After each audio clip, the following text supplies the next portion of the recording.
Okay. Okay. Right.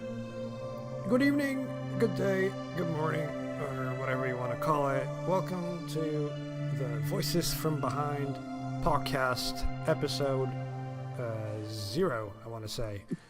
Take two. Take 2 because for whatever reason the first take did not work, refused to work, and still refuses to work. My name's Evo, and with me is my co-host, Not the other Evo. other Evo. Yeah, you can tell us apart. I speak with a slight German accent, even though I have nothing German in me. I speak with a different accent that has nothing to do with a German accent. So we're streaming this on Twitch for reasons that basically mean that it's the only way we can do it, record it, and make it work. Yeah. So, in reality, welcome to those who want to listen to this and are looking currently at an absolutely blank screen because I have nothing to put up on the screen. Wait, don't you keep the age-old banner we had back from the Facebook days? Oh, God, I don't even know where that is. When in doubt, because this was... Right, I would try and find it, but for whatever reason, I only got one USB-A on this laptop, and the microphone is currently connected to it. Yeah. And I can't be asked looking for dongles right now. But for the next one, we will have the banner up on Twitch. Yeah, I'll scour what I have left. Yeah. Should be somewhere. Right, welcome to the Voices from Behind podcast. I'm Evo, and the other Evo is with me. This podcast is something I wanted to make some time ago, and I messaged him like 2 weeks ago and said, "Hey, Evo, do this with me, otherwise I'll kill myself." Yeah, and since I'm the very good-natured and warm-hearted individual that I am, I said, "Okay, buddy, I'll be there." Basically, the reason why I've started this is because I got inspired by Wooly from Super Best Friends fame, who basically made his own podcast about failure and about abandoned projects. And he pretty much said, look, just if you want to do the thing, don't delay it, don't dwell on it, just do the thing, otherwise you will regret it, because the worst that can happen is to just, you just fuck up and you just don't do it anymore. At least it's off your chest. Yeah, thank you for remembering our idea that we had like circa 2011. 2011, yeah, like that we basically wanted to do a radio show at the university radio. Yeah, I remember the day. That was a really good recording session as well. Shame is that it got lost, so we don't really know. Oh no, it didn't get lost. They just forgot about us. Oh yeah, well, they didn't forget about us. I think that they lost the audio because it was recorded on cassettes, if you can remember. Oh, I can't remember exactly. I remember that 6 months later we asked them, well, what the hell happened? It was like, oh yeah, well, we kind of had management change and some of them got lost and yada yada yada. I was like, bullshit. But just yeah. those who don't like us. Basically, this is a podcast where we're going to talk about movies and maybe some video games here and there. And the format is basically, in the first part, we will discuss what we've been doing in the week. That's something I stole from the Super Best Friend cast. Then we're going to discuss some news. And that you didn't steal from the... That one I stole from the Weekly Planet, but they're on vacation now, so they wouldn't know. Exactly. But again, plagiarism is the best form of flattery. And well, if you reference them, I love both of those podcasts. It's a shame about the Super Best Friends, but let's not get into that. Basically, I have never listened. You've listened to them, but no, they broke up like at the start of the month. That's sad. A 9-year-old fucking channel. I've been basically following them since they started, and it feels like getting punched in the gut. Yeah. In any case, yeah. This is the Voices from Behind podcast. Welcome again to our one viewer. Currently, 0 viewers now. Thanks. So yeah, this is the podcast, and we will talk about the podcast shortly. Basically, what I want to say is thank you if you're listening. Thank you if you're going to download this at some point, because we're going to try and upload this to YouTube as well.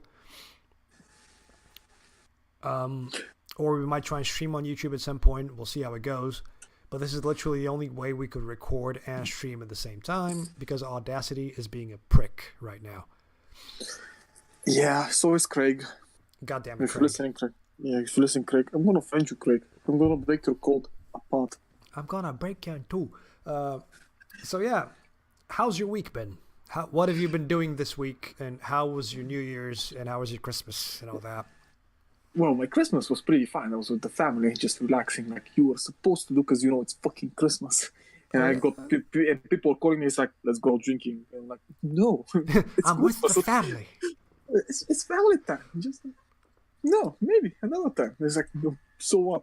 But besides that, I mean, New Year's Eve I was with friends. It was pretty okay. It's not taxing. It's Good. probably good. the quietest New Year's Eve I've had since I was a kid. Mine was the any same. drinking. I pretty much sat on my couch, eating Dominoes, drinking beer, and playing video games, and being kind of sad. That was my entire night.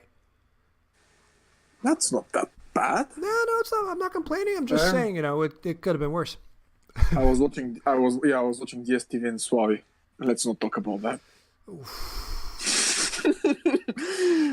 Yeah, This- we're both Bulgarian, by the way, for those that want to know that. And yeah, you might hear a lot of things that you don't hear from other people because we think differently of things, but we don't really. yeah. I'm trying to keep We it have PG as a much as viewer. possible. We have a viewer. That's good. Unless that's you checking in on the stream. Oh, that's me, actually. Oh, god damn it. That's me. In any case, yeah, your week's been good. My week's been just work, and I've been drawing quite a bit. But apart from that, I've not really done much. Well, that's pretty good. I mean, Again, that's pretty good. this is episode 0, so we're gonna obviously not talk that much about ourselves. We're gonna do that more later on. Well, the whole point is I haven't been keeping up with movie news, so mostly I've been watching just trailers. So outside of Aquaman doing well, which we'll talk about later on, Yep. I've only seen some amazing trailers to say such. Mhm. I mean, I saw Brightburn, which I get the feeling this is like a horror version. It's basically Man of Steel because it looks the exact same. Exactly. It's like Man of Steel, but it's the horror version. blue, high contrast sort of color scheme, and the music's kind of similar. And all. Do you know what? I want to see that film. Yeah, no, but my point is that this movie actually is a little bit different because it feels like, what if Superman, when he came down, he's actually a monster that's up to kill us? It's like the whole version of that whole point. Yeah. What if they sent him not to save us, but to kill us? Well, but this has nothing to do with Superman. It's highly supernatural, and the way it's been portrayed with the whole weird ass symbols on the glasses and stuff. You mean the fucking Berserk symbol? You mean the brand from Yeah. Berserk or the brand Maybe. from Bloodborne? They're both the same thing. I mean, it's probably. I mean, there's nothing bad in that. Maybe. No. But I think I watched ages ago. I actually walked out on a movie, a found footage one. You, of all people, walked out of a film. Yeah. Oh, I walked out of a couple of films. Jesus. And this one I walked out because it was incredibly boring. And the whole point was the symbol. All the symbol that they were trying to portray as like the devil's something. I can't remember. It was the Quake 2 symbol, just rotated from 6 to 5, from 6 to 5, maybe even 4 you o'clock. were telling me about that, weren't you? About the Quake, Yes. the Quake video game symbol appearing in a movie. Yeah, I was like, what? So I can hear quad damage? Quad damage. What's going on here? Speaking of quad damage, sorry to interrupt, but now that I have a new laptop, I finally got the chance to sit down and beat Doom 2016. It's meh. I loved every minute of that game. It's okay. It's nothing beats Doom 1. It's just nothing beats it. Yeah, but considering this is supposed to be made up for a modern audience and updated for modern times, and it's a purely single player experience with no DLC and nothing like that. Do you want to beat an actually great game Go on. came out recently? Beat Dusk. Dusk. Yes, Dusk. It's amazing. That's all I'm gonna tell. It's amazing. There's also Okay. another one called Project Warlock. Look into that one as well. I've heard about Project Warlock, yeah, but I Yeah, just haven't. Yeah. yeah. It's good, but it's a little bit taxing on the PC. I don't know why. Well, Because it has a lot of those options that will basically make the game retro, but in the end, it just feels even speaking heavier. of taxing, I played, beat and played the new Deus Ex as well, Mankind Divided, and I enjoyed the first, I want to say 5 hours. I really liked the last mission. I really liked the last mission. However, Except that, I did not expect the game to just end. well, Because definitely it felt like the stakes felt a lot smaller, and it just did not feel like the game was escalating in any way. yeah. And the I think fact that's that the first one takes you to so many places, it takes you to like, you're in the States, then you're in China, then you're in Pangaea or whatever the place, you know, the underwater. Yeah, thing. I remember. It takes you to so many places. While this one just goes Prague, other side of Prague, that ghetto, and that's it.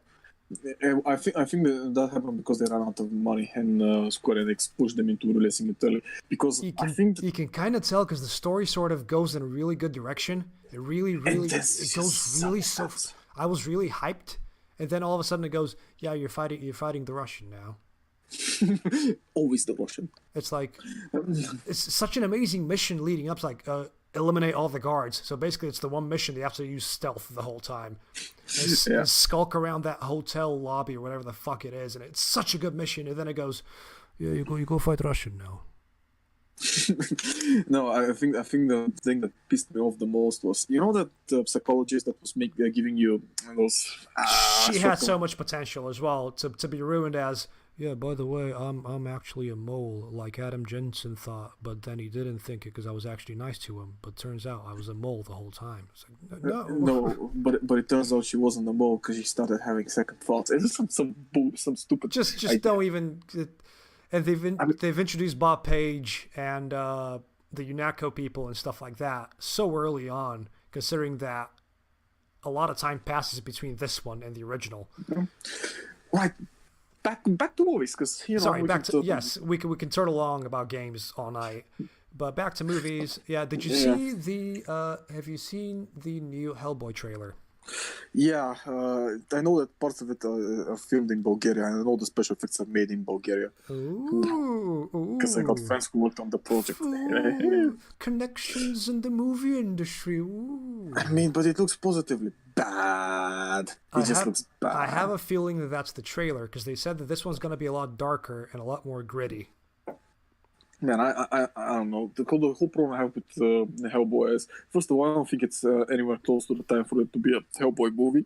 Secondly, it's not Ron Perlman anymore. I mean, the guy kind of sounds like him, but he definitely doesn't look the part. He looks like he lost like 50 kilograms of weight down those stress. Yeah. I mean, then again, this is going to be the year for sort of odd reboots because we're getting Hellboy. Yeah, we're getting Chucky. And we're getting Spawn. Wait, what? Really? Spawn? Do you not know about Spawn? No, Spawn is a no. It's been in development for the last couple of years. It's been Todd McFarlane himself has been working on it. Oh, sorry, Todd McFarlane. He's been working on Spawn since, I don't know, the fucking 80s. Since the first one, yeah. No, but no. He's been posting about it on like Instagram and like, you know, online in general. And it's Jeremy Renner's cast to play in it, and it's gonna be like more horror based, and it's not gonna be that much action apparently, from what I know. Do you know what's supposed to be coming out this year? What? Killer Clowns from Outer Space. That too. That's supposed. I heard about that, and I really hope it does come out because that's a reboot as well. Oh, and by the way, it's gonna be in 3D. It's been announced that it's gonna be in 3D since fucking 2015 or some shit like this. But the good news is that one of the original three brothers is working on the project. And since this is one of my favorite horror movies of all time because it's so fun to watch. It's stupid. It's good. It's really stupidly stupid. It's stupid at times, and then suddenly it throws you a curveball, and it becomes like a good horror movie. Then it throws you another curveball. And then they get the cotton candy guns out, and they go, "What?" Yeah, it's just. But there's so much fantasy, so much ideas from there, and they're executed so well. Just like you can't hate this movie. You just can't. Okay. You said something about a Pet Sematary reboot coming out as well. Yeah, Pet Cemetery on somewhere around April. It looks pretty. It looks better than the In original one. April, when we're getting Hellboy, Avengers, Yeah. Captain Marvel, and Shazam in the same Sorry, month. sorry. Not gender binary. Captain Marvel, because I swear to God, I watched that trailer. I was like, this screamed PC as fuck. He just screamed PC. Well, I don't even know what to say because the trailer, a lot of people like it. To me, it just looks like another Marvel film, as in it's probably going to be good. And it's probably going to have Yeah, it's as a good actor as the villain, but it's just maybe. I, I mean, it's not.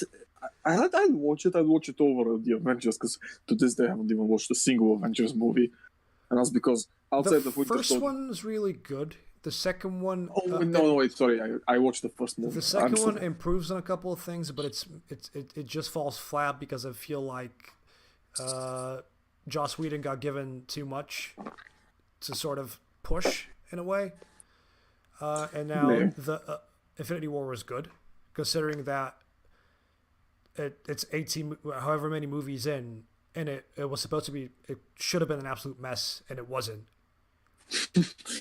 Maybe. I mean, when you have direction and you stick to that direction, that's Well, yeah, the Russo brothers making it, so it's gonna be good because they Yeah. made Winter Soldier and Civil War. Yeah, that's probably really good because I think that Winter Soldier is the best Marvel movie to Same, date. It's the- same. I didn't the first time you and I saw it at the cinema, I did not like it that much, but the more I thought about it, I thought, yeah, this movie's fucking great. See, this is why you listen to me about movies because I'm usually right. And most people You're are not not. always. You're the guy that enjoys culty shit that nobody else has seen. So don't You're even right. start. No, you're right about that. But the thing is, should I remind you about the little story that we used to say in the take one about Dracula Untold? Oh God. About Okay, that piece fine, of shit. fine. I was wrong about Dracula Untold. Are you happy now? This piece of shit, 2 weeks, was trying to convince me to go to watch this train wreck. Let's go with train wreck because Yeah, it was a bit of a mess. I don't think there are enough epithets in the English language that would explain how bad that was, especially ones that are PG friendly. I was like, no, this is gonna be positively. Look, Eva, horrendous. we said fuck one too many times. I don't think we're gonna be PG friendly that much. I mean, it took you 15 minutes to realize that I was right and you were wrong. Yeah, And then yeah. another 10 minutes to realize that we have to sit for this piece of shit. And we brought Viara with us at that point, didn't we? It was three of us watching. yeah. It. We had No, to, it also we just Vesco, I think was. I don't think he was, and I don't think he came with us then. It was just. Oh, I think he was in Bulgaria, and it was just you, me, and Viara that summer. Good times. I also remember the day that's just like, well. I also remember that moment from the story was like, the Sultan was assaulting Dracula, because he wanted the children of Romania for some reason because they make the most loyal soldiers. Yeah, And yet it's he the convinced nature thing that Yeah, the Turks yeah, let's- at that point yeah, let- took children and let's stuff. let's not talk about that part. Let's keep this Political PG. history, It's yeah. not- Yeah. And the whole point was like, at that point, he convinced to make his own army blindfolded because they were afraid from seeing Dracula. That was Because like, you see Dracula, and Dracula comes at you with the bats, and and I was like, okay, fine, okay, sure. You want them, you want the children because they apparently are the most loyal soldiers. Fine, okay, I suspect that. So you try to tell me that your army that willingly blinded itself to march into fucking open warfare, blindfolded, without seeing anything, and with no eyes, are not loyal? Do you even war? Do you even do you war? even war, bro? Are you telling me your army's not good enough? How? Explain. How does Just that- give me something. No. Sultan, explain. It's just like no. I think that thing legitimately broke me. It just broke me. I was Yeah. like, no. I could take this I stupid loss. still feel kind of bad for making you watch that film thinking it was going to be good. I think that was the film that made me realize not to sort of raise my expectations for things because then they all always come crashing down. It would be like me, have either no expectations or have completely shit expectations. Yeah. Except, okay, I do have expectations about some movies like Brightburn. I expect Brightburn to be decent. I don't expect it to be good. I expect it to be decent. Speaking of decent, Overlord is getting really good reviews. Wait, what? Overlord to The German Nazi zombies. Oh, that was so fucking bad. Was it bad? Oh, it's horrendous. See, this is the problem that me and Vesco went to watch this movie. It was one of the worst pieces of shit I've seen in my entire life. The whole problem is, so recent history, and recent last year has taught us something. You always respect World War II. You respect whatever the fuck happened. Yeah. You keep to it. That's fine. So, it starts with the PC shit. That's fine by me. I'm okay because I'm expecting to see some fucking Nazi zombies that would probably make this surrealistic. So it kind of makes sense. Go for the idiocy. But no, the Nazi zombies were there for approximately 15 minutes. Oh, and by Nazi zombies I mean 2 of them. I actually kind of had hopes for that film. So well, that not hopes in a sense that as I said, I don't want to contradict myself about the expectations thing. But I saw the trailer and went, okay, J.J. Abrams is producing, okay.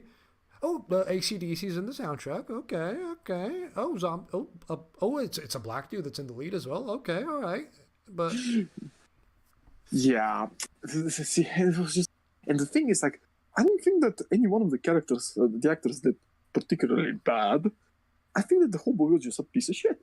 And it was written badly, and it was directed badly, and had the most amazing jump cuts I've ever seen in my entire life, especially mid combat.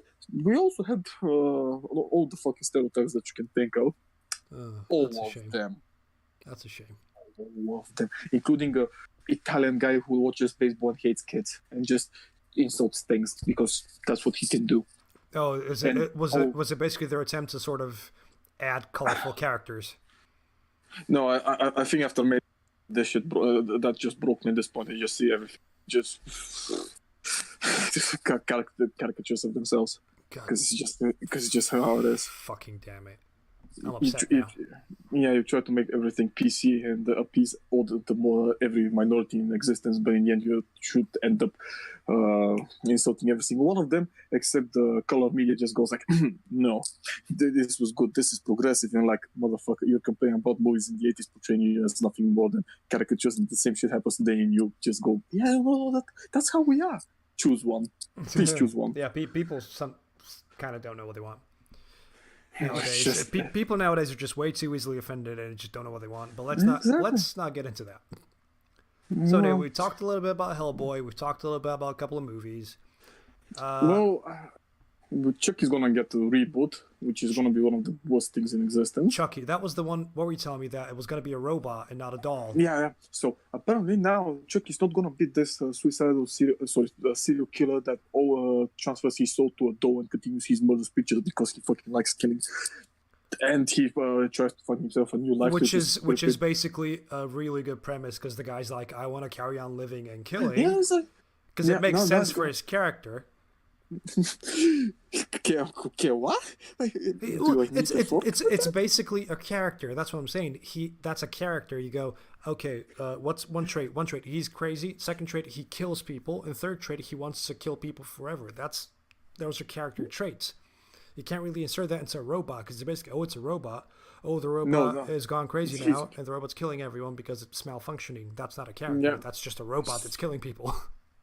I think they're trying to do a Toy Soldiers version of it now. Remember Toy Soldiers? Don't talk to me about Toy Soldiers. Wait. It wasn't Toy Soldiers. There was one else that was worse. It's the one with the zombie Barbies at one point, yeah. No, I actually am a fan of Toy Soldiers. That was fucking fun. That was. I know. I had another movie. I mean, that's rich. I like Wild Wild West, so you know. It wasn't wild. No, it wasn't wild at all. It wasn't West either. No, it was a movie about, again, a robot, and it wasn't chopping mall. It was a movie about a robot that goes haywire, that's a toy, starts killing everything. It had a famous actress in it. Oh, God, I forgot. Don't know. The only robot movie I can think of right now is Chappie. It's not bad. I've not seen Chappie. The only thing I literally seen by the guy that made that is District 9. Oh, wait, Chappie. Oh, no. Skip that one. Just skip it. Okay. I was thinking about something else. Speaking of robots, Bumblebee's getting really good reviews as well. Hell no. I don't want to. I didn't want to do it either, but Bumblebee actually is getting reviews like, oh, this is the movie we should have gotten. Okay, I'll give it a chance. But I have a feeling that for what it is, it might be true, but it's also the fact of the last 5 movies, the last five Transformers have been so shit that anything slightly better than that looks a lot better. Yeah. Well, to be fair, it's Michael Bay being a big racist, as always. Yeah, but he has nothing to do with this one. Really? Okay. Yeah. And you have wasn't John something Cena in one of the main roles. Oh God, no! No! Please, no! You're not going to be able to see him anyway. It's a big match, John. Well, the thing is, it's like, how should I put it? Big Match John is, well, he's okay to watch as a wrestler, but as a actor, he's limited because he looks like one thing and one thing only: American GI. No, but he is actually. People are saying he is really good in this one. Because that's how he looks like. That's how he was built for years. He legitimately looks with that cubish face, cubish style head. He looks like a meathead. That's what it is. But from what I know, like apart from Transformers, he's been in a couple other movies apart from the Marine. I know he was with Amy Schumer, which I refuse to watch because Amy Schumer is not funny. Imagine that. No matter what people try to tell me, she's not funny. Secondly, her jokes were written by men. No, yeah. Doesn't matter. Yeah, don't matter. Anyway, are there any movies this year, considering it's the start of the year now, that you're looking forward to? Any movies what? Any movies this year that you're looking forward to? Well, there's a bunch of them actually. I mean, there's the New Mutants, and that X-Men movie that got delayed from last year. Do you want to leave that for the end of the podcast now that I think about it? Okay, I'm fine with that. We didn't actually discuss the format with the people or the one viewer, which is right now, which is you that's watching. The format is basically, we're going to discuss things, like I said earlier, about our weeks and how things are going. We discussed some news now, but it's been a bit of a slow week, so we don't really have a lot to talk about. We've spoken about some trailers that we've both sort of seen and known. And now in this part of the podcast, we're going to speak about a film. Yeah. And this week we're talking about Aquaman because it's episode 0 and the movie came out like 2 weeks ago and Evo finally saw it today. Yeah. I think I saw it last week and it's sort of still fresh with me, so we can have a good conversation about it. We're going to do non-spoilers first, then go into spoilers, talk about things we liked and didn't like. And basically the format from now on is going to be this, but the movie that's going to get discussed every week is something that one of us is going to give to the other. Yep. So at the end of the podcast, one of us says, hey, okay, for next week, you have to watch this. It doesn't have to be a blockbuster or AAA or anything like that. It doesn't have to be a specific genre. It can be a documentary for all I care. But as long as it's something we can make a discussion out of, we're going to talk about that. See, and the thing is, we're not going to always watch new movies because not the new movies one thing, a new look at it. I mean, we can discuss everything in like 10 seconds. Yeah.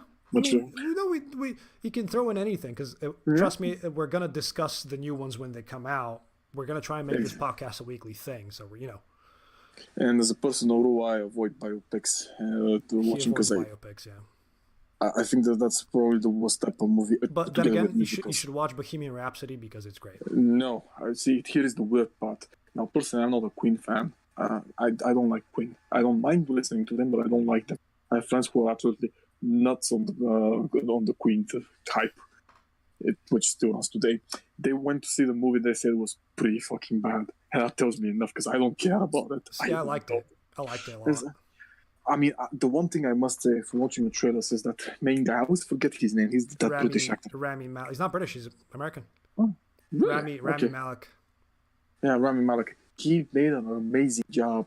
It's not just him. The guy they picked to play Brian May. Again, I'm not a fan. It's scary. Brian May's the guitarist to Queen. The guy they picked to play him, at times I looked at him and went, why is Brian May so young? It is genuinely frightening. I'm not even kidding. I was watching that film and I was like, I trust you. Confused. I'm very flabbergasted at this because it's, again, Rami Malek as Freddie Mercury is fucking stellar. But the guy they picked to play Brian May is just uncanny, and it's scaring me. Maybe. I mean, that's the whole point. To me, there's just like this personal 2-something hour wank that basically tells only the good parts about it. No, trust me. They go and they delve into the whole drugs. Well, that's parties part and of all who that shit. Yeah, but the thing is, that's part of who he is, and so we can't ignore it. The scene where he goes to the doctor and he speaks about, obviously AIDS happens is Yeah. such a good scene. Because they don't even show his face the whole scene. They just show silhouettes of him, and it's one of the best cinematography sort of things yeah. I've ever seen. Okay, so I'll probably check it out at some point if Just I have a look, and we might discuss it on an episode or something. We'll see how it goes. I mean, I have a movie that for next week that I want you to watch, and you're gonna love it. We will talk about that at the end, but let's get into this week's topic, which is Aquaman. Yeah. Our fish boy, Jason Momoa, directed by the other fish boy, who is not a fish boy at all, James Wan. Yeah, which is pretty funny because James Wan, prior to Aquaman, he's only directed mostly shit. That's not true. He's done The Conjuring, and he's done like. Oh no! Wait, he did The Conjuring. That's fine. He's done a lot of horror films. He started with Saw. From 2 to 6, I think. I think he did the first one as well. No, he wrote the first one. He wrote the first one. Okay. He wrote the first one. This one he produced and wrote, and I don't know some. And he directed one of the Fast and Furious movies, didn't he? The seventh one, which is pretty bad. Yeah, but it's good. Got good action in it. No, okay, that's fine. I mean, okay with it. But let's continue. He also did Annabelle, which was pretty bad. He also made a movie. I think he did. No, I think he produced Annabelle. I don't think he had anything to do with it. Just give me a second, because there was a movie I actually saw by him that really put him on my radar. It's pretty weird because this is, and I love The Conjuring 1. The Conjuring 2 not as much. He also did The Nun. He produced The Nun. He directed only a couple of things, including the MacGyver series, and we don't talk about that. He also did Insidious 1, which I think it was pretty bad, but the one movie that really put him on my list was Dead Silence. He directed Dead Silence. Oh, that's shit. pretty good. Yeah. No, he did direct Saw, by the way, the original. Not to mention. Wait, did he direct? Yep, it says. Oh yeah. No, he did. Okay, well, I think he does. No, he executively produced. Whatever. He directed, produced, and wrote. Demonic was also a good one I watched. It was pretty. Dead Silence is the one with the fucking doll, isn't it? Yeah, that doll that looks like the doll from Goosebumps. From Annabelle. Legitimately, it's an Annabelle reference. Shit, I remember this film. I remember being fucking terrified watching it. Yeah, this is a good movie. And legitimately, this was a good movie. And to this day, I'm always surprised because this guy jumped from usually a dead-end genre like horror movies. Once you start producing horror movies, that's all the thing you do. And he directed Aquaman. And again, horror movies are picking up now, slowly. I feel like Hollywood's gone. Okay, no, comic book films might stagnate, so we might have to jump into something else. No, it's because horror movies are usually cheap to produce and easy to make. And they make a shit ton of money. Yeah, I mean, there are always idiots like me who actually love watching horror movies. I do love watching horror movies. I like a good horror film, yeah. But they're so rare these days. It's really rare to get a good horror movie. I watched Bird Box, it was pretty bad. I watched Quiet Place, it was okay-ish. Yeah, but Halloween, though. Yeah, Halloween was okay. Halloween was the shit. Yeah, well, I'll keep this in mind. I'll talk about this. So, me and my friends, we went to watch Aquaman. I had low expectations, and not because low expectations too. And not because of Jason Momoa, who I think is a pretty decent actor, even though he looks like a pretty boy no matter what he does, including asking his friend to break his nose. He still looks like a pretty boy. I don't mind seeing him the Aquaman that was in the Justice League movie that pretty much screamed, "I'm a drunk fat boy like me." Who pretty much, his character in Justice League was basically a guy who could just go, "Yeah, bruh," the whole film, and it wouldn't matter. Yeah, I mean, I wasn't even pulled off by the Entourage joke that was running for all the seasons that Fish Boy was the worst and the worst superhero from the Justice League, which is not true. Not even by a fucking wow. We're both comic book people, so we can go on and on and on about who's the most useless in the Justice League. Yeah. So the reason why I had a low, because the way that DC likes to have their movies, and this is something that really struck me while I was watching the movie, even after reading the whole review, kinda. the thing is that DC likes, most of its audience are mature people, so we like our stories to be a little bit grittier and darker. This applies to Batman mostly, sometimes even to Superman, but that serves a purpose, because it paints a different type of a picture, and they always fail at this. Now, they try to make Superman to be like this Jesus-looking motherfucker that just does everything no matter what. It didn't work. I am Jesus. Exactly. It didn't work. Even though the story itself had its moments and they built up Superman like well with the character. Look, Man of Steel was not a bad film. It was just it just reveled in its destruction way too much. And the I am Jesus moments and the way that they made Superman up until the last part, legitimately the last 15 minutes, when you realize that, oh shit, Superman's actually a human being of some sort. When he snaps the neck and he makes a terrible choice, but he feels sad, and then 10 minutes later, he's downing satellites going, yeah, you guys shouldn't be watching me. Exactly. I mean, it makes him look like not a human being, but as a emotional thing, not just some emotion, but then he's just a bit of a prick afterwards. That's exempt from anything logically and rationally speaking. That's the problem. Now, the Batman movie that was Batman vs Superman, that was too ambitious. I was way too ambitious for everything. To be honest, that movie had a lot of really good moments. Exactly. BVS had that fight scene in the warehouse where Batman just jumps in and fucks up like 20 something dudes. That movie is just one of the best Batman things I've ever seen. Just the scene. And the thing is, like, this is the problem. They always had moments. It was never coherent. It was always moments. You can always tell, like, oh, look, this was fucking amazing. Look at him doing this. But that was the entirety of BVS, though. It was just scenes. Yeah. A lot of them didn't make sense. While Aquaman and Wonder Woman, for that matter, they had a story. Are both coherent movies. Exactly. Mostly. I mean, I'll get to Wonder Woman in a second. Okay, that's fine, And, I like Wonder Woman. I know, I like that Wonder Woman, but that last fight scene was... That was basically DC jumping in, going, "Hey guys, it's the end of the film, and you need to have a big gray monster and fire and smoke." I was just wait. Give me a second. I want to play the bad guy now. I mean, I don't even like Gal Gadot that much. I don't think she looks like the Wonder Woman, but she did a very good job. She did a great job, yeah.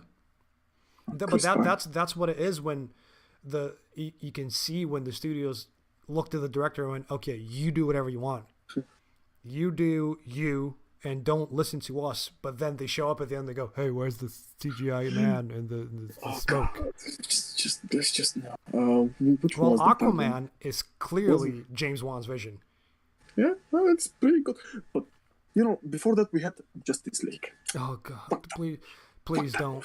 That movie, I don't want to talk about. I genuinely do not want to talk about that film.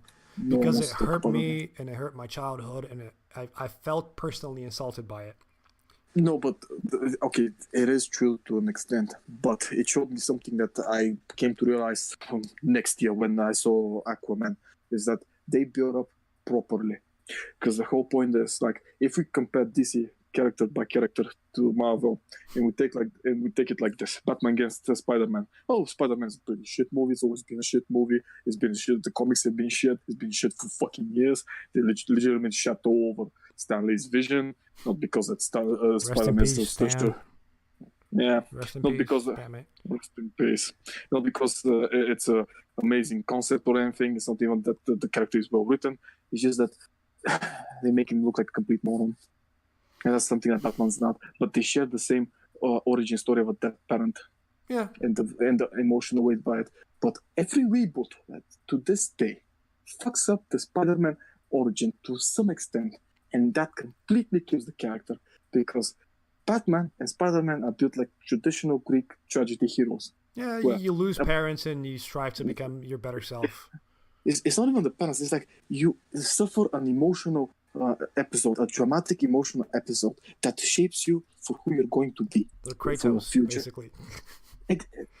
Anything. I mean, it's a traditional Greek drama. Yeah. And when you fuck that one up, especially to people who have known this for years, you are legitimately insulting the core audience that you have. That's pretty bad. Yeah. And that's why we can't get a good Spider-Man movie. I mean, I swear, the Spider-Man 3 with... I liked God. Homecoming though. I have... Wait, Homecoming was... The newest one, the one with Michael Keaton. Oh, yeah. Kind of skipped that one. You should can't... watch it just for Michael Keaton. I'm not even kidding. Oh. You will love every second of that film because of him. No, wait. Sorry, I didn't skip it. I called it on HBO in Bulgaria after the 1 hour mark, so I kind of spoiled it to myself a little bit. But it was alright, but it wasn't good. You should watch the whole thing. It's Maybe. I like it. Anyway, let's get back to Aquaman because we keep veering off topic. No, and the thing is, Superman was built badly, but they could probably have done Captain America style of vision of Superman. Like he's this Boy Scout guy because he has everything for him. Everything goes for him, so he can be this Boy Scout guy that slowly realizes that that's not the way it goes. He should have been the whole... Basically, Superman shouldn't be a guy that's forced to save the planet because people come to destroy it. He should be a guy that always wants to save people regardless. Exactly. And they touch on that Man of Steel. They go, oh, he saved the bus full of kids, or he saved the guys on the oil platform. But then he goes and wrecks half of Metropolis just fighting the one guy. Exactly. It's just they fucked that one up. People didn't like that because you can't, even if they don't realize it subconsciously, they know it because that's not how this shit works. Yeah. It's even people that don't know Superman, everybody knows Superman's a really good guy. He wouldn't do this. But then they see him wrecking shit, and then DC execs go, people didn't like the wreckage. True. Why didn't they like the wreckage? Because if they made him a fucking asshole that legitimately liked destruction, and his destruction forced him, again, the Greek style trauma, to kill something that he actually cares for, and then suddenly changes him, that'd be fine. But no, we're gonna make him a good guy, but then he fucking destroys and kills how many fucking people just because he can, and be like, but he's the good guy. He's the good guy though. Music, it's just, I like how it's just a horror show of him just wrecking the city, and the camera just treats it like he's the most amazing thing. Jokes aside, you remember who reminded myself? I remember Powerpuff Girls. They had this episode where Professor Utonium went to the big city, right? And in that big city, they tried to. What was the word? Fuck! I forgot. I have no idea. Okay, give me a second. So they went to the new city. They jumped from Townsville to Cityville. Professor Utonium and the Powerpuff Girls, and they tried to get themselves to help the city by telling him, "Here's our phone. You can call us and help us." And they went to save a couple, to save a bank from being robbed or something, and they ended up causing like 60,000. Oh yeah, they got fined and shit. Yeah. Oh, so here's the bill for the destruction of the city. Exactly. It's like if you take Townsville to be this imaginary place where everything's good and there's no problems, this is where fucking Superman lives. And basically, if Powerpuff Girls figured it out, a cartoon figured it out. And so many years ago, and they put him in Cityville, which is fucking reality, and then he does this shit. You're like, no, it doesn't work that way. It doesn't. Makes sense.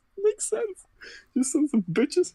Right. So afterwards, Justice League. Okay, fine. We have Flash, who was pretty fucking bad. I prefer the TV series one, even though CW. TV series ain't bad, but I genuinely stopped watching it, and I just watched the crossover episodes, and we're getting Batwoman in the new ones, so.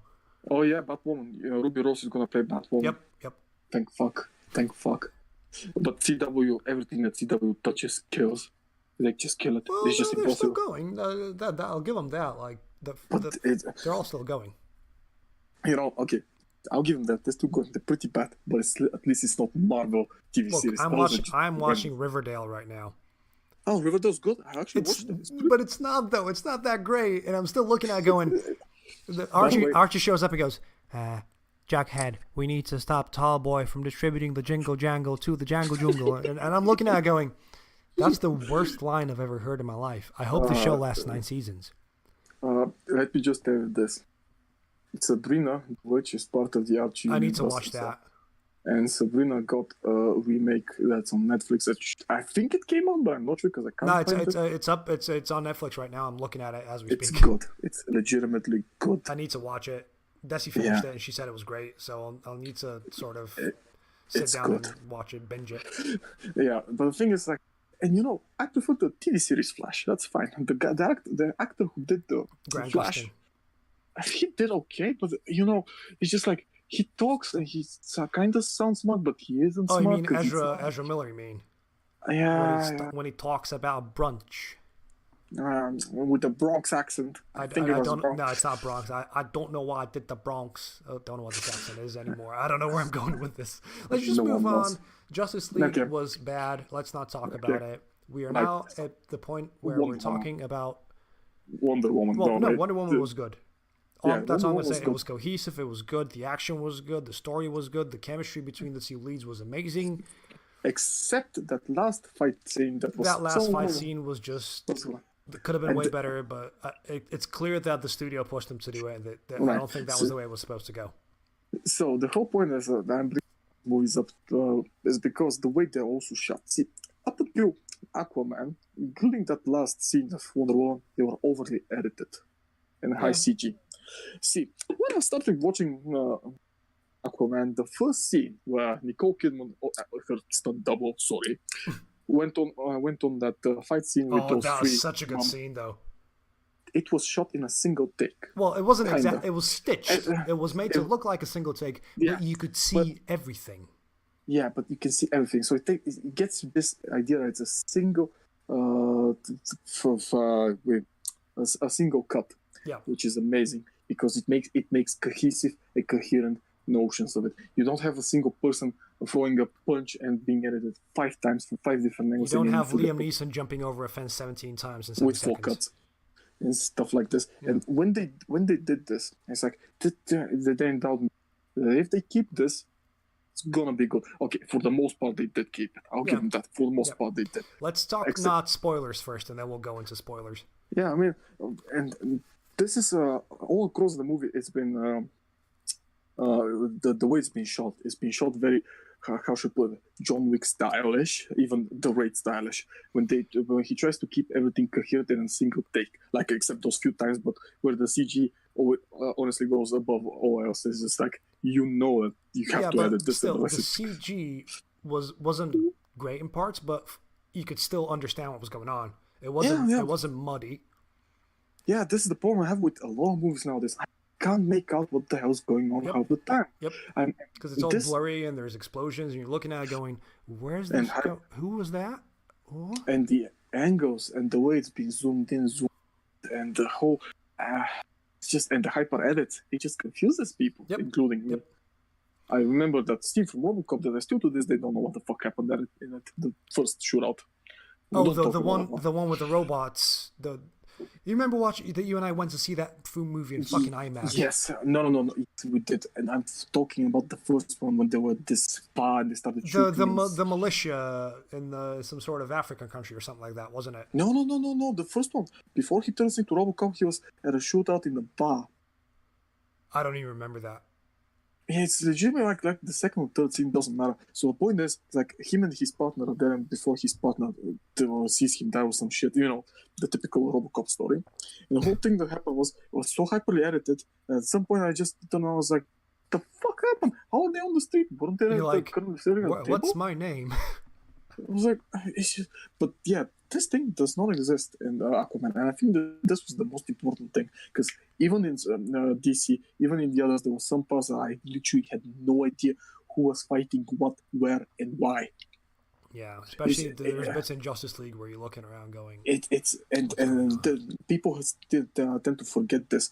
Cohesiveness makes the best storytelling. Yep. Because it's the show don't tell type of situation, but you show them how to fight together. People know how it goes on, and they're like, okay, fine with this. It might not be the greatest fight scene ever, but at least I understand that something that many people cannot say about their movies. Very true. I also have to say that Dolph Lundgren's performance was pretty surprising. I must say, I was expecting. He's been in a few movies. This year. I watched Creed 2. Creed 2 wasn't as good as it wasn't bad, but sorry, you can't tell to me that Drago's son, Victor Drago, who is literally one head above and about 40 kilograms above Apollo. No, wait, no Apollo. Adonis Creed is gonna fight him. In what fucking category? In the Michael Buck doesn't exist one? Yeah, well, it doesn't matter now. It's fine. Yeah. I've now watched Creed 1, so I need to watch it and then I'll watch Creed 2. No, Creed 1's good. And the second part is like drug wars. They all painted in this one-dimensional stereotypes of Russians in the 80s. It's just like talking about caricatures of themselves. It's like, yeah, no, but everybody did a good job of this film. Yeah, I don't think there was a single actor that did poorly. I mean, I think that if they fleshed out the story, it would be fucking more amazing. Well, the story made sense, though. It wasn't fully fleshed out, but it made sense. Yeah, you have Aquaman going, I don't want to fight for Atlantis because I care for my dad. And then his dad gets in serious shit and nearly dies. He goes, okay, guess I'm fighting Atlantis now. Okay, that was kind of stupid. But the thing is, like, you get why he's pissed. Yeah, because his dad is the only family he has left. Because exactly. The moment his dad nearly dies, he goes, all right, fuck this shit. I'm going to go fuck my brother up. No, to be fair, he went like, hello, I'm Jason Momoa. Your girlfriend's mine tonight. I swear, I want you to hear this. Yeah, that's all I'm going to say. That's all we're going to say for non-spoilers, really. It was a good movie. The action was good. The story made sense. The fight scenes were amazing. And Black Manta shot lasers out of his eyes. Oh, that was the stupidest thing I've seen in my entire life. And see, here's the thing. Now, personally, I'm a fan of Black Manta. I think that Black Manta is a pretty interesting character. I don't know why they went with this version of him, but fine. It's the New 52 origin. Whatever.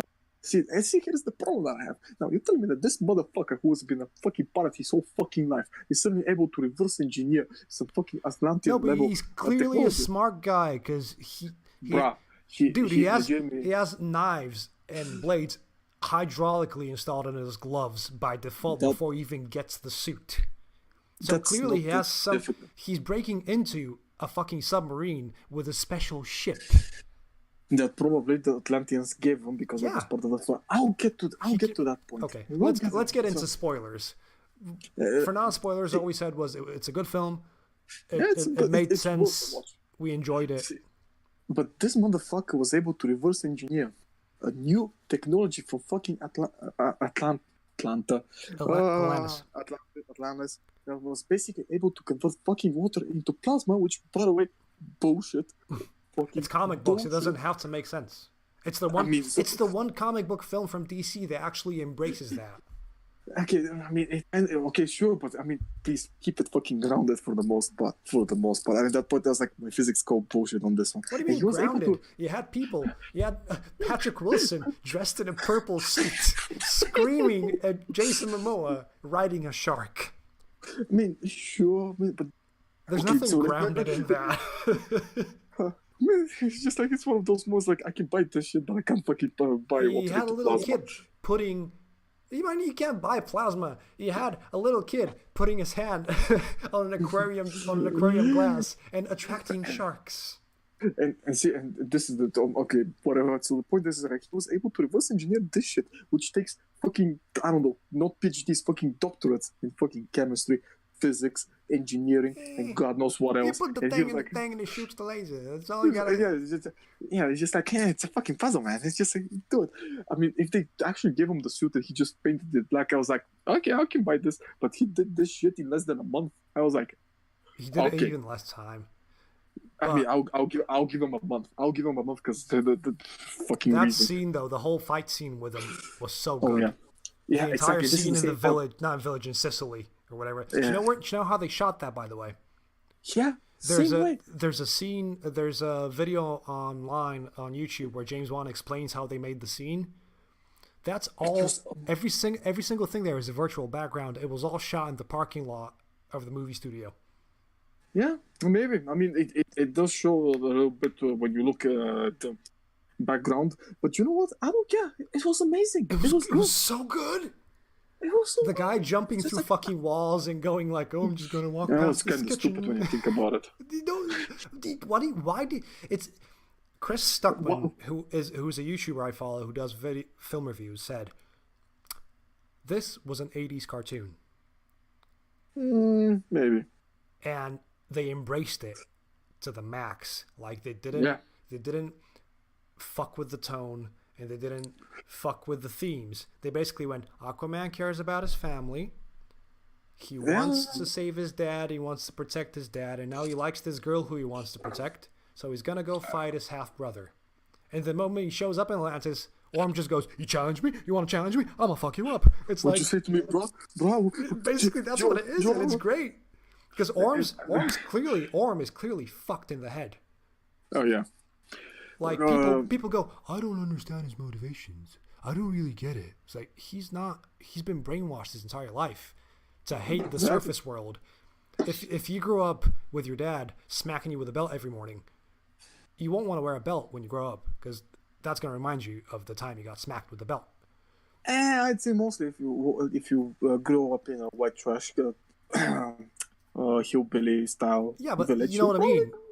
That's why I mean that what do you mean? What do you mean he wants to fight the surface world? What has the surface world ever done to him? Cut to Amber Heard and Jason Momoa jumping in her little ship, and they go underwater, and there's fucking plastic bags floating everywhere and straws and shit like that. And that's great because they don't force it down your throat. They mention it a couple times, like, "Oh, you guys pollute the oceans." Yeah, I remember this. But then you cut to the bit where they go on the ship, and there's fucking trash everywhere. Yeah, I mean, I was so fucking afraid that it go the ecological route. Fuck, if you go to ecological route, fuck you guys, just fuck. No, they didn't though, which was good. They didn't. I was like, yes, okay, I get this. You're right. They had so many opportunities to go. By the way, the humans are killing the nature, but they didn't, which is good because they don't have to do that. They can just show it. Thank you, Avatar. Thank you, Avatar, for ripping off Firm Gully. Thank you, Firm Gully. Thank you, Dances with Wolves. Okay, so the whole point is like, that's fine. Everything the fighting scenes except at the end. Not the 1v1 with Bra scene, but the whole battle was fucking amazing. I think the Kraken was fucking great. He busts out the Kraken and it comes out and he's just pulsing and all the sharks start attacking each other and it's No, not that the one before when they were all fighting together. The crab people, which were the shell the people. trench dwellers. Trench dwellers and against the fucking merfolk from Magic the Gathering. teaming up with the Aquaman looking motherfuckers and the other ones. Speaking of trench, that scene in the trench was really good. Where they jump out with the flare and you have all the trench people following them around. No, the trench people. Those are the basement dwellers. Those are the dwellers. The basement dwellers. They come from the basement. No, which is exactly what fucking happened when you think about the Mariana Trenches. Yeah, they came out to the fucking basement, the basement dwellers, together with the Kraken. No, I mean the Kraken was that thing he was talking to. Do you know who voices that, by the way? Actually, no, I didn't check out. It's the original Mary Poppins. Oh, that's amazing. Yeah, she's the one that voices it. Yeah. No wonder it sounds so familiar. No, I mean the shell people, the crab people, that look like fucking dwarfs from Lord of the Rings. They behave the same way. Oh. Yeah, these ones. That scene, I was like, that scene had potential, but somehow along the way, it was like, well, shit happened. None of it makes sense. It was like, why are there stationary crabs lobbing fucking lava balls at people when they have shooting plasmas down there? What the fuck is this shit? It's just an underwater battle, and that was great. It looks a little bit more cohesive than what I expected, but still stupid. No, but it wasn't muddy though. You could understand what was going on. For the most part, no, not all. And this was the one DC movie that actually did flashbacks really, really well, because it just integrated the flashbacks.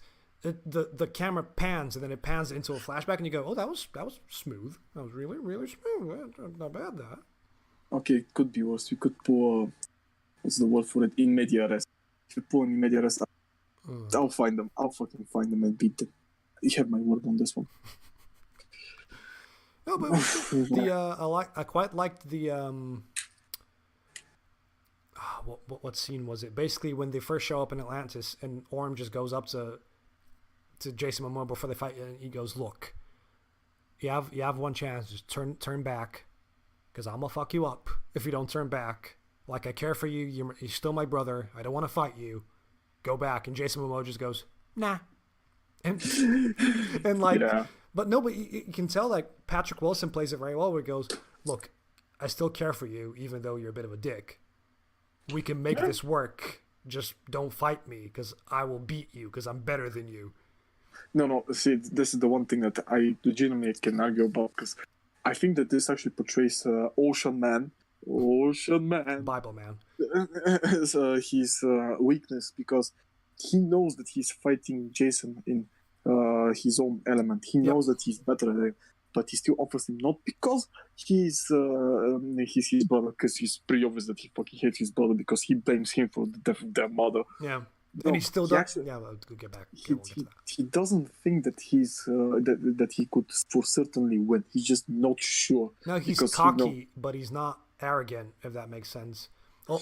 Actually, I should say he's arrogant, and he doesn't realize how arrogant he is. I mean, That makes more sense. there are plenty of ways to interpret this, which is fine, which is the make of a great movie, and this is something we can talk about. So that's the whole point of it, of movies that we get to talk about. It's not just us going, yeah, this was shit, this was bad. No, this was us discussing the same scenes with different views Yeah. and how it looks like. Yeah. To me, it looks like he's a little bit afraid of Jason Momoa. Oh yeah, Not- well, Jason Momoa is technically the true heir, and he's twice his size.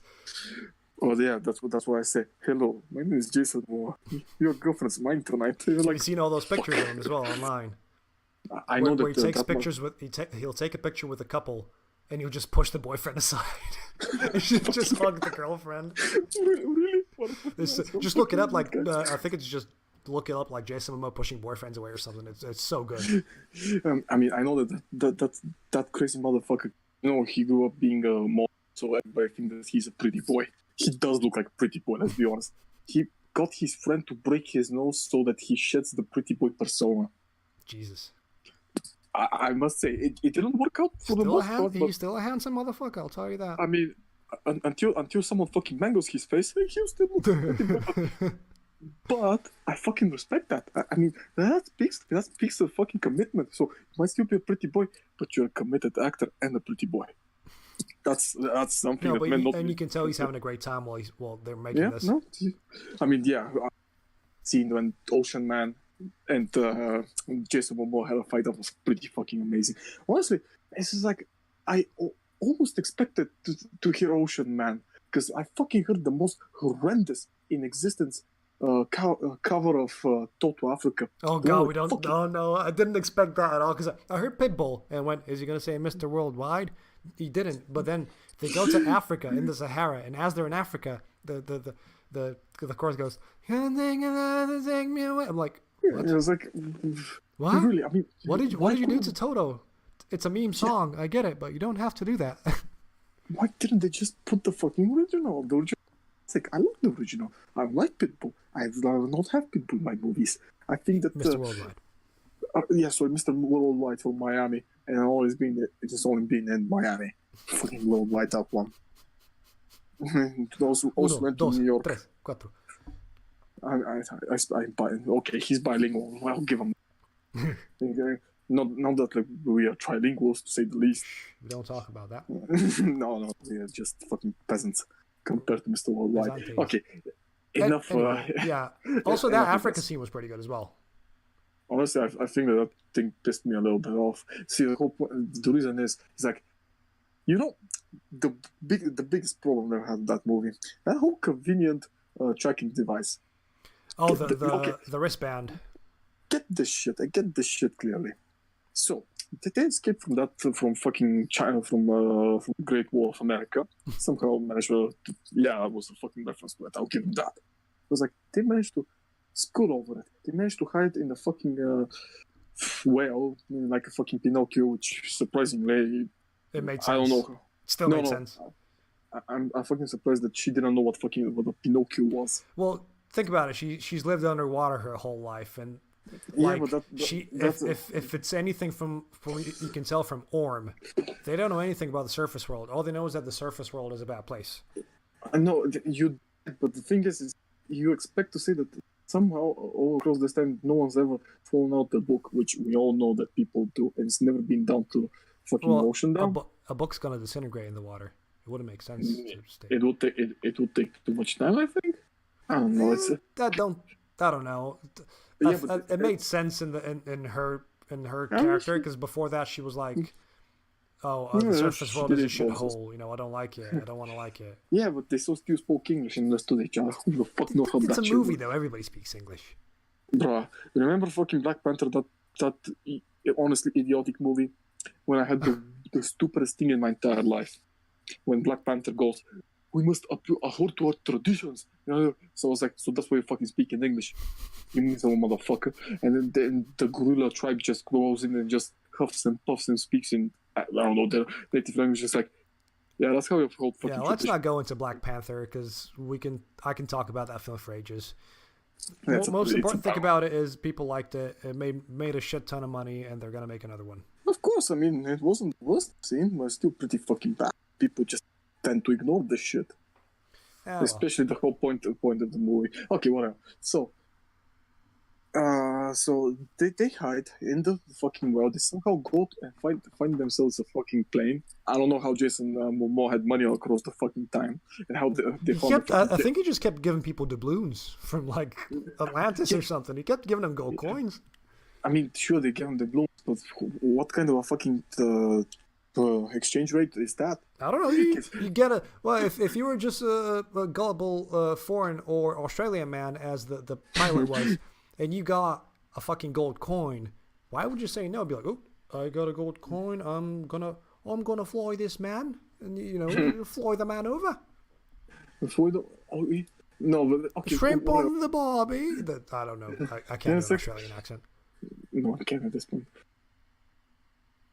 Okay, so so you know, and the whole time they're in there, and they just find out that these two sons of bitches are alive, were there inside the fucking plane across the fucking Africa. Wow! Again, this is Atlantis, where they had fucking robots No, at some point. They were on the ship going to that diplomatic meeting with the merfolk from Magic the Gathering, and at that point, none of them fucking knew this.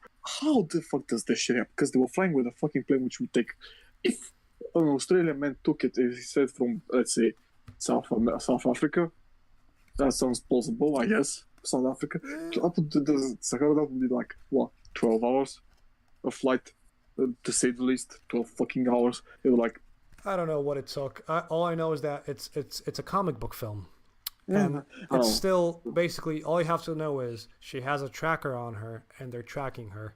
I think that's Yeah. the most. It doesn't have to make perfect sense. yeah, and it only can't even plot the man. That's per fucking usual. Yeah, and like I like the fact that Black Manta just says your friend has people in high places, and it's not. It doesn't say it to betray them, or to betray that he's working with somebody. He says it because he doesn't give a shit. He's there. Exactly. He's there to kill Aquaman, so he doesn't care if he knows or doesn't, because he's just like, yeah, your girlfriend's got people in high places, and you go, yes, Black Manta, yes. Now shoot the lasers again, please. Yeah, because his character was kind of fucking stupid when you think about it, because he was a pirate, he killed people, and then suddenly he was like, you did not save my father, I shall seek revenge because you're a bad person. Like, motherfucker. No, it's not about that. I think even though it was a bit rushed, but at least they did it to the point where he's like, okay, clearly your dad loves you. Clearly you've been together for a while. Here, have the knife. Okay, your dad's gonna die now, and he's gonna blow himself up and blow you up as well. Fuck off and go take revenge. And even his dad goes, right, if you don't leave, he can't avenge me. And he goes, shit, okay, I gotta go. Yeah, I mean, I think that the movie itself did a pretty good job at preparing him to be an actual badass. Yeah. No, but it does that with every single character. Even if it's little things. The same thing as I said earlier when Orm goes up to Jason Momoa and goes, look, I don't want to fight you. You know, you're my brother. I don't want to fight you. Or when, what's his name? The bit before the war starts and Amber Heard goes up, the bit before they fight for the first time, and Amber Heard goes up to her dad, to Dolph Lundgren, and goes, clearly this war is not a good idea. And then she just goes, wait, you just want to fucking start a war as well, don't you? Well, yeah, because it's little things that they pepper in, like little tiny things like that make it go, okay, I understand the motivations of these characters now. They're not just shells like the Batman v Superman villains. Yeah, no, that makes them okay. They're not villains; they're anti-hero. Whole point. Even when you think about it, Black Manta is not a villain. He's an anti-hero at the worst. Because he's a pirate. He does piratey shit. Yeah. That's fine. But his motivation is not motivated by greed or just being evil. His motivation is because he seeks revenge for the death of his father. It's in his family though. He's been doing it for ages with his dad, and then his dad dies, and he goes, "There's no point in me being a pirate anymore. I'm gonna fuck these people up because they killed my dad." Yeah, exactly. And if you think about it, his motivations are pretty much the same as Aquaman's, except Aquaman is like, "I want to keep my dad alive." Exactly. That's the whole point. It's like none of them are actual villains. No. Ocean Man thinks that it's best for him. Okay, he's Ocean Man. I don't fucking care if he calls himself Ocean Man. Ocean Man is the meme. Ocean Man he wants to start the war because he thinks that he fears the surface dwellers. He fears the surface, and he goes, "We used to be on top. We Yeah, should be on top. exactly. Like, we used to be the shit. We used to be the best. Why aren't we the best now? Okay, we're gonna go be the best." Exactly, and that's the thing. Is like these are not the typical villains that you see in. These are not like fucking Joker. Yeah, they're not there for the sake of spreading chaos or something. Yeah, they're Their motivations make sense. Yeah, The scene where he goes to the Murlocs or the Mer people from Magic the Gathering, as he said, yeah. and he goes, "Hey King, you guys are a bunch of fucking pussies and a bunch of bookworms. You should fight this war." King goes, "No," and just goes, "Wah, you're stabbed now. Hey, daughter of the king, your dad's dead. You're in charge. We're going to war." And it's like, yeah, it makes sense. Yeah, no, and then the basement dwellers appear, and she's like, "He controls the basement dwellers." Nonsense. No one controls the basement dwellers. It's like, motherfucker, you don't even know. And at us. that point, the sharks start turning around and eating their riders, and you're like, oh, And Jesus, he's like, oh wait, no. what? Which is weird because if he can control every single shark, why the fuck was Dolphin on the fucking seahorse? Because he was on a seahorse. Yeah, but those seahorses also He was kill- on the seahorse. He knows, like, oh, that's Amber Heard's dad. I'm not gonna fuck him up. But see all those sharks, motherfucker? They're going down. Although that was a big moment when he just turned them around. That was like, That was such a good shot as well. The whole bit where the Kraken comes out the water and he's just on its head with the trident. It's like, oh, it's like you're coming out of a comic book and you're dressed in the proper uniform as well. and I was like, is that? No, it can't be. Are those? No, it can't be. At that point, they're munching on it. Like, shit, it is. Fuck. He walks down and he's like, there's a trench man on his foot, and he's like, I think he's controlling the trench people. You're like, basement dwellers, please. Basement Basement people. dwellers. Speaking of that, do you know what weird vibes I got from this film in places? Yeah, good time. That connect to that 80s sort of vibe. I got the Karate Kid in this. Well, they did reference Cobra Kai, if you remember correctly. That also, yeah, he calls Cobra. I don't know who you call Cobra Kai, but no, he Yeah, basically he does. no, it's the same as Karate Kid where he goes, "This is the special move. I will show you the Yes. move, and you will remember this move." And then he beats the guy with the move in the end. Which I must say is probably the stupidest move I've seen in my entire He's life. just spinning the trident around. It's And it creates a fucking force, and then everybody just tries to hit it where it's. it was the still shot strongest. really well, so it made sense. I mean, it was shot well, but everybody tried to hit it on the top rather than from the middle, because, I don't know. It Oh, well. just, Also, another thing that I gave. Have you seen How to Train Your Dragon 2?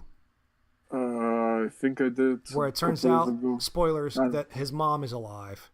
I know. And he finds her in the Dragon Kingdom dressed up as a dragon controlling the dragons.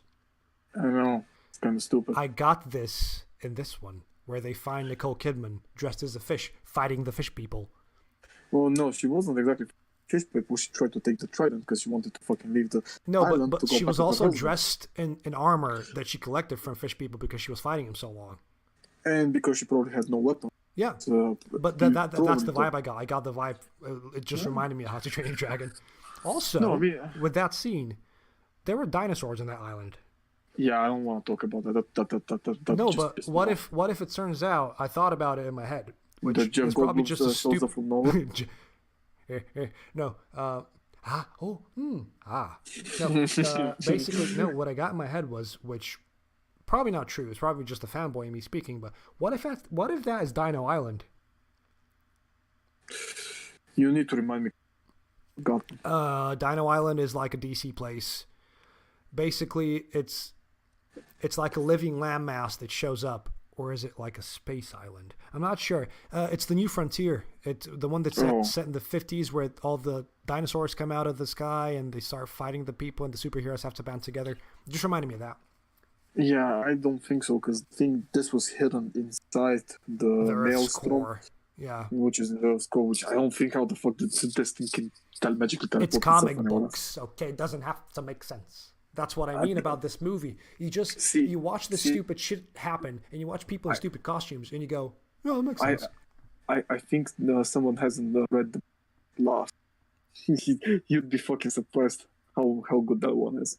What do I need to read? The Batman That Laughs. It's basically the new Batman. I've got Metal. It's right next to me. I've got the whole metal collection. And the explanation what the metagene is. Yeah, and Batman Who Laughs, who basically just goes berserking. That one shot where he kills every single Robin in one go. You think that is? He managed just to make Superman kill Lois Lane and his boy, and then kills him. Yep, yeah, I know. That's pretty grim. It is, because that's the dark universe. Ooh.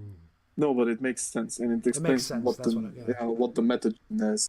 In any case, Aquaman, good film. It's a good movie. It's a really good time. They made it a lot of Marvel-like in its approach. But they also still kept it. Yeah. DC in a way. Kept it in DC. But I think that they made it in such a way that's more relatable. It's like you can bring the kid and you can watch it. It's not like you're watching like some shit like, I don't know. Give me a Moonlight, let's say. Moonlight, yeah, that's a good one. It's like, I guess that movie that you personally enjoy watching with your child, and you won't mind showing it to him. And, everyone's going to have a good time. This is not like some heavy stuff that DC's been pushing around, making everything look dark and gritty and whatever. No, you can clearly tell that they left James Wan to make it, how he wanted to make it. And at the end of the day, it came out as a good film. Exactly. It was very enjoyable. And I don't see why people hate it. I mean, I see why people hate it, but to me, it's a step in the right direction. I mean, as the one thing that I think that's bad right now is what DC's gonna take out of this. Because if they're gonna make a fucking happy Batman, I swear to God, I'm gonna fucking. I don't want a happy Batman. I just wanted a Batman where he's just on the street and he's solving crimes, and then it turns out it was Victor Zsasz or something like that. You know what I mean? I want a smaller story, and I want to just fight some goons and then go do some. I just wanted like one of the side missions from Arkham City or something like that. You know what I mean? Never gonna happen. I know. They always have to make it grandiose and saving the world. I mean, let me put it like this. The Batman That Laughs. Forgot the whole name of the comics. Yeah. You know what happened? What? Basically, Barbaros imprisoned Batman so that he becomes the conduit, so that the Dark Universe invades the Good Universe. Do you know? And he put Batman in this perpetual state, false. And then Superman joins in. Yeah, I know. I've got Metal. When he's in this fictional world, do you know what story they tell? What? Story about the first story that Batman ever came out in the comics. Shit. You remember? Yeah, that's the same story. With the gun. Yes, and the thing is, it's told differently. And Batman realizes halfway through that this is not exactly how it happened.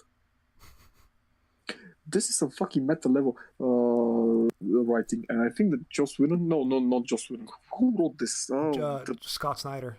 Yeah, Scott Snyder. And this is the one thing that pretty much impresses me. If you give Scott Snyder enough time, he can create an amazing story. Like the Court of Owls storyline was fucking amazing. And I know the Court of Owls. The whole New 52 run with him and Greg Capullo was probably the best Batman run in a long while. Yeah, because the Court of Owls is the prequel to the story, because they are prepping Batman and force-feeding him clues so that he becomes the conduit. Yep.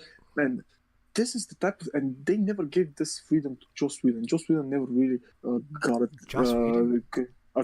Why am I saying Joss Whedon? For Zack Snyder, what the fuck's wrong with me? They didn't Oh give. god. I have a feeling that Zack Snyder could have done something cohesive and something good if they gave him the time. Yeah, but they didn't. They won't. Because be clearly, amazing. Man of Steel was in development for a while, and it came out a decent film. It depends on who you ask. I think that the movie's way below what it was supposed to be. I mean, there were the makings of a good movie, but they were fucking muddled between idiotic executive decisions and apparently people meddling in the work. And the guy that plays Superman is the most Henry Cavill. Yeah, Henry Cavill. I think I got the name right. Henry Cavill. Yeah. Yeah, he's the perfect Superman, though, if you look at him. No, he's not the perfect Superman. I've told the story 1,000 times. He's a replacement Superman because the real Superman came out and said that he was gay. Wait, what? Give me a second. Yeah, give me a second. The guy that was supposed to play him, I always forget his name. What does it matter? I don't know. Honestly, I don't know. But he was rumored to be the one, and then he came out and said that he was gay, and then suddenly this literal no-name Henry Cavill that did Hellraiser 5, I think, just got the role. Wait.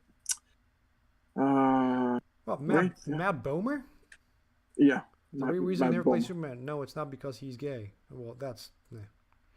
No. Yeah, but came Jesus out. Christ, I forgot how much Matt Bomer actually looks like Superman. He and Henry Cavill are almost identical in a lot of ways, and he's an amazing actor. I've watched his career, and by the way, he's gonna be in Doom Patrol. He's gonna play Negative Man. He's Negative Man. I know. Doom Patrol looks good, by the way. I don't know. I just watched him in the one episode of fucking Titans. Will and Grace, what? Okay, that's a different thing. Man. Okay, so the whole point is like, I think that he would have done a better job. He's a very good actor. I've seen him act in a lot of places, and he can do a good job. He can look suave. He can look angry. He can look really scary. He can do all those things. And when you he wasn't taken off the project because he was gay. It's because Bryan Singer retooled to have Brandon Routh play. I just found some like official source or something. It's an article that says it's not because he was gay that he was taken off the project. It's because Bryan Singer retooled the project and had Brandon Routh cast.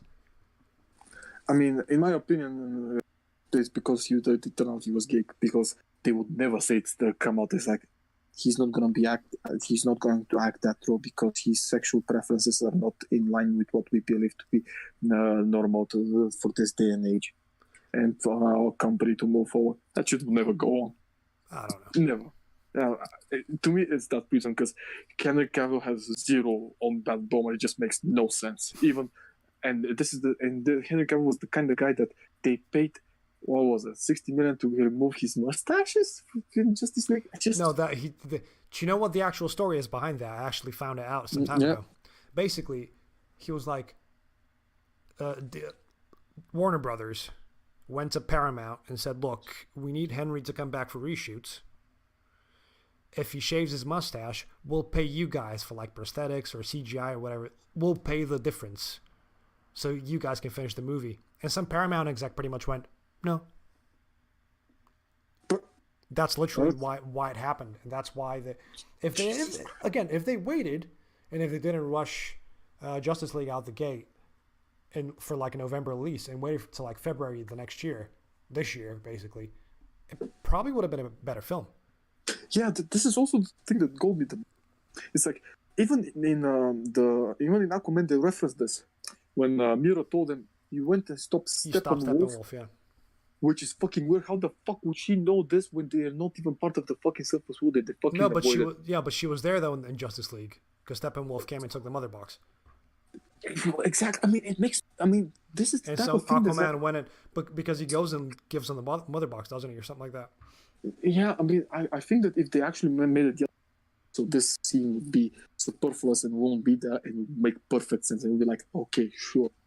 But no, now we have it the other way around, so we have fucking questions because when you think about it, Wonder Woman was way in the past. She was World War I. Yeah. Again, you don't fuck with World War II. No matter what happens, you don't fuck with World War II. This shit. It's just it's a no-go zone.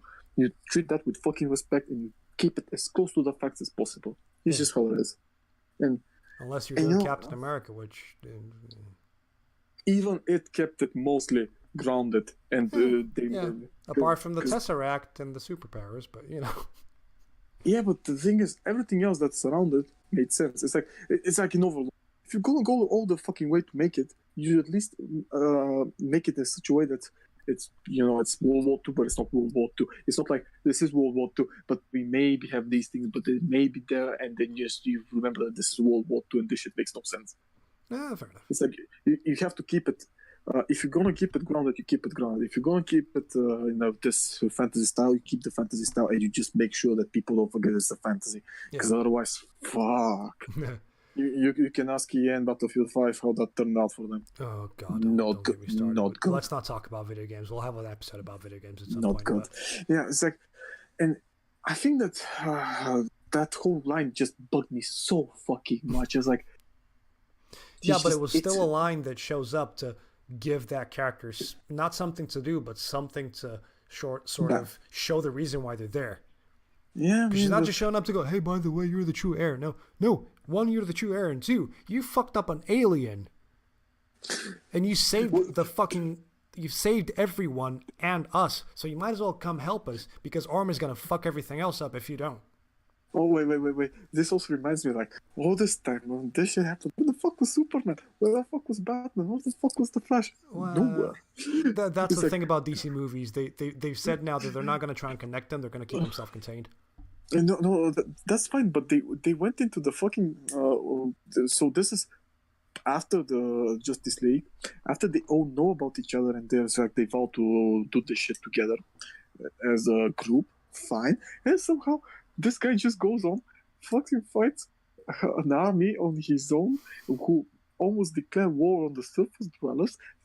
The fucking Kraken appears on the goddamn Earth, and somehow Batman, Superman, and the rest of the world don't know this shit's going on. And they did it near the trench, and they did it in the middle of the sea, so nobody was going to see it. There was a thunderstorm there. And they covered up with a thunderstorm and shit like that. It's one of those that if you think about it, it made sense. You're trying to tell me that satellites up there could not fucking find them? Shush. We don't know. Again, it doesn't have to make perfect sense as long as it makes enough sense.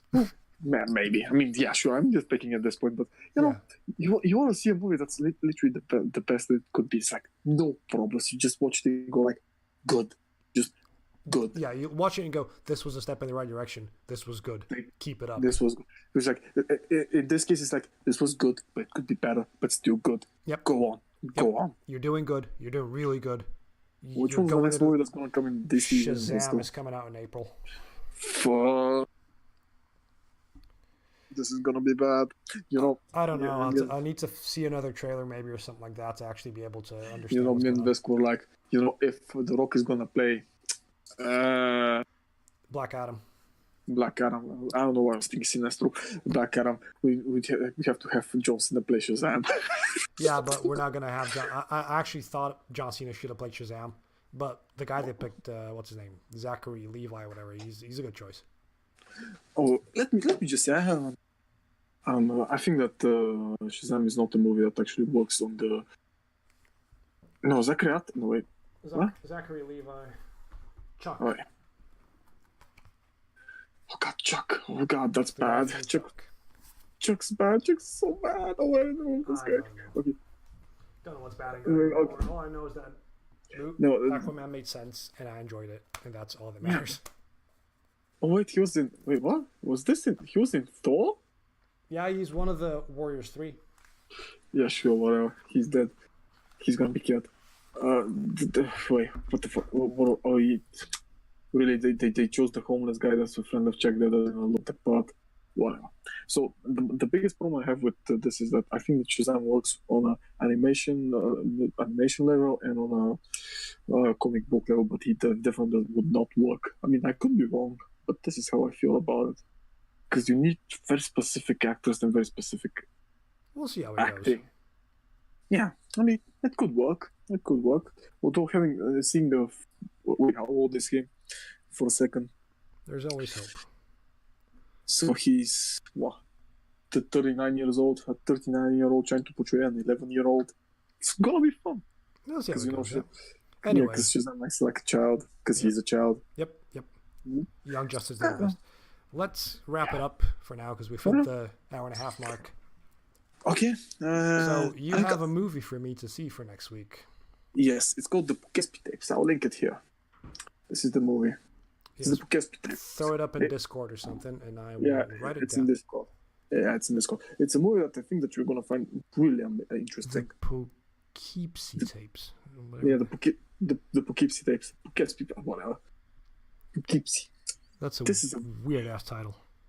Yeah, but there is a reason. You watch it and you understand. I'm writing it down in my notebook as we speak. It's I think that this movie flew under the radar for many years before people picked up on it. Directed by John Eric Dowdle with Stacey Jameson. Yeah. Okay. In an abandoned house in whatever the name is, New York murder investigators uncover hundreds of tapes showing decades of a serial killer's work. Okay. All right, but we'll talk this. It's a very interesting movie. It shows a lot of inspiration from real life serial killers. I think I got a couple of them from watching it, and the way that movie is structured is also very interesting. And it's because it's a found footage, as you might be already telling. Yeah, I can figure that. But it's one that makes perfect sense for the movie itself. So it's one of those rare moments, like it makes every sense. And when I watched it, I was pretty impressed because this was some horrendous stuff going on there. And for the first time, you watch it, we'll discuss it later. I think you're gonna like it. It's a good one. Let's see how it goes. In any case, thank you for listening. Yeah. Thank you for being with us. The one viewer that's on right now, I think that's still you. Yeah, still me. And this will be up. I don't know where I'm gonna put it up. Probably on YouTube as well. Probably with a banner or something to make it look pretty, and hopefully the recording came out fine. So thank you all for listening, and we will see you next week on the Voices from Behind podcast. All right. Thank you. Okay, thanks. Bye. Have a nice one. Thank you. Bye. Thank you.